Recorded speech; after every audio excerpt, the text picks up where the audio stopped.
Good morning from Snake Mountain Boat Works on Friday the 13th. But for this 1946 Gar Wood Ensign, Friday the 13th is actually a good day because John has finished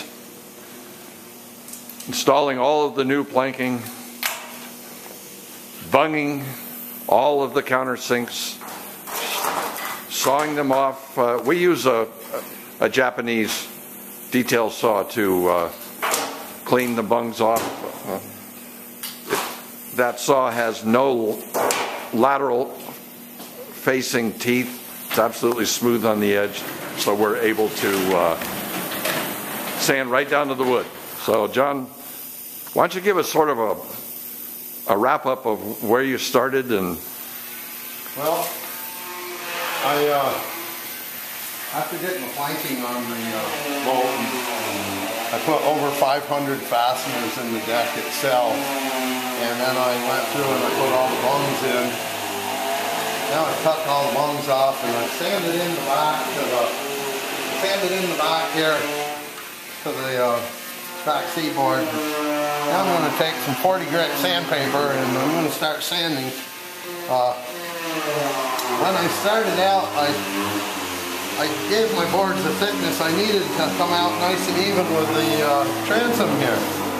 And in installing the boards and the covering boards, I realized I have a little bit of sanding to do. So I'm going to start cutting it with 40 grit paper. And after I get it cut down to 40, I'm going to move up to 60 and then to 80. Yep. And then we'll be ready for staining. Yeah, part of this was a result that this back deck was completely unattached and had drooped quite a bit, right? Well, that's why the deck was thicker and not noticeable with the covering boards, because everything was so floppy before, and I needed something to use to get the thickness I needed. And of course I have a nice clean finish with the back of the transom here, but the boards are a little thicker than the covering boards, so I'm going to bring them all down even. Well, John will start sanding now. That would drown out anything that either he or I could say.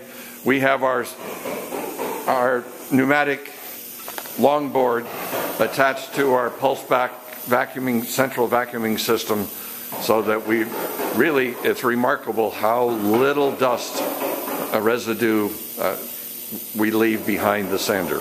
So have a great weekend, and we'll be back to you probably at the bleaching stage. Thank you so much. Goodbye for now from Snake Mountain Boat Works.